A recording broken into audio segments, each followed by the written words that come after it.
So there's three examples that I really want you to elaborate on, which would be, it would be easier for people to understand. So first one, you had a girl with the checklist. Oh, the good girl? The good girl, Yes. with the family that mom already. Oh, yeah, the rules. Okay. The rules, the rules, the rules, the set list of rules, the updated list of rules. Updated list of rules. Yes, correct. So that example. The second one would be the husband who cannot get over the fact that his wife infidelity. Yeah. And the third one would be the TikTok mama. Oh, okay. Yes, let's talk about all of them. And really what we're stumbling upon in these examples is causes of self-loss, right? So the first one is a checklist. So this was, I guess, tell the audience the story. I have a client who has a very tight family. She moved away. She lives on her own. She's a lawyer. She's in her 30s. But her family means a lot to her and kind of still dictates the way that she lives her life. And she walked into a session one day and then just got really emotional and I had no idea what to expect. She's like, I really need to talk to you about something. I was like, I'm all ears. Lay it on me. And she pulls out her phone and starts to read this list of expectation after expectation after expectation. And essentially her duty was to write off, to sign off on it, to go, I understand, and to be an active part of this family and to still belong here, I am going to agree to do all these things. And some of them were about not having sex, about what she would eat, what she would wear, what she would whatever. And, you know, her mom this was sent by her dad, and her mom is the first one that was like, I'm so on board. This is great. Thank you. And this is not the first time that these rules were sent around. It's just the updated version. And it was so difficult for her because she had so much love for her family and she wanted so strongly to belong and to honor her parents, which by the way is so beautiful. But she also understood that everything they asked her to do was not who she was. And so what was she supposed to choose? She had options to do what they say and not be herself, to ignore them and lose something of great value to her, or to live a double life. Okay. And I think that, you know, that's an extreme version of it, but so many of us are in contexts where we are there are rules imposed on us and we don't know how to say no. And then we allow these external things to shape who we become. And then you become the perfect daughter. Congratulations. And you still hate yourself. Yeah. The second one is different from the previous one, but equally important, is the husband who was facing the infidelity of his wife. And as if I remember correctly, he still hasn't resolved this in his late 60s. Yeah. So this is an interesting one of like how we overcommit to certain roles in our life.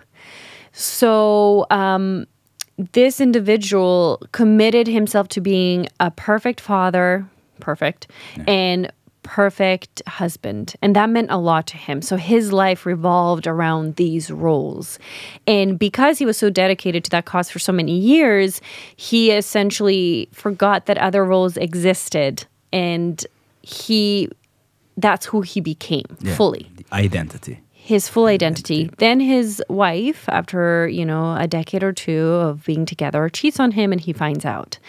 And the rug is pulled under him. So his foundation of his identity is being a husband and a father. And he no longer is one of those things. Yeah. And he's no longer the same, like, he is a father, but doesn't have the same access to his kids.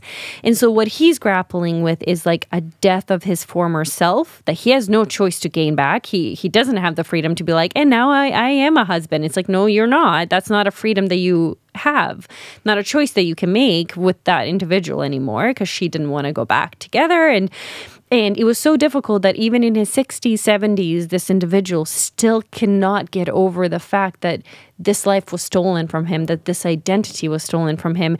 And I think when when we meet those individuals that like one thing happens to them and they over-identify with the pain, with the event, with the loss, that's quite dangerous because we are so many things. And part of working through that is realizing what else you are.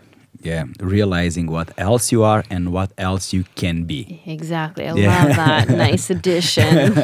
Well, when things doesn't go your way in the way you expected, and almost certainly it's not going to go the way you expected. It's never going to go, right? But and I think like so many of us do that. It's like, I'm a student. I'm a podcaster. I am and it's like, be careful with the what I am words you're using, the descriptions, the adjectives. It's like, you are not just that. And I think we lack the capacity sometimes to hold all that we are. And we see this in parenting all the time. You become a parent, all of a sudden you're just, that's all you are. You're a mother, you're a father. It's like, no, but you had a whole sense of identity prior to it. This is supposed to add to that sense of identity, not fully replace your sense of identity. Yes, and also those identities go hand in hand with role play.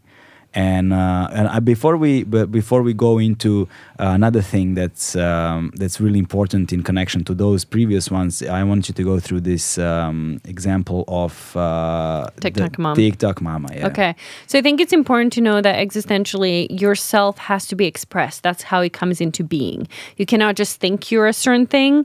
You have to act like that thing before you become that thing. Mm-hmm. So what that means is whatever role you're participating in is the role that you're going to feel that you have become.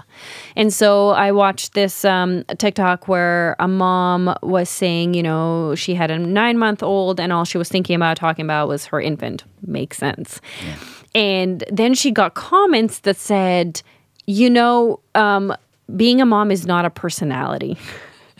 And she was really offended by that. She's like, well, of course it is, and blah, blah, blah. And I thought that exchange was so interesting because I understand what they're saying and I understand what she's saying.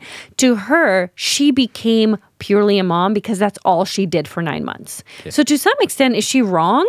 Because the way she's been acting is not balanced. She's not trying to preserve other aspects of herself. The way she's expressing herself is purely as a mother. So it feels like her only sense of identity. And what the others are saying is it should not be your only sense of identity. And that, you know, that's a completely different discussion to be had. But I absolutely love that because so many of us will take one thing, express ourselves in one particular way, and then lose all sight of the other roles that we're playing in life and over-identify with one particular role.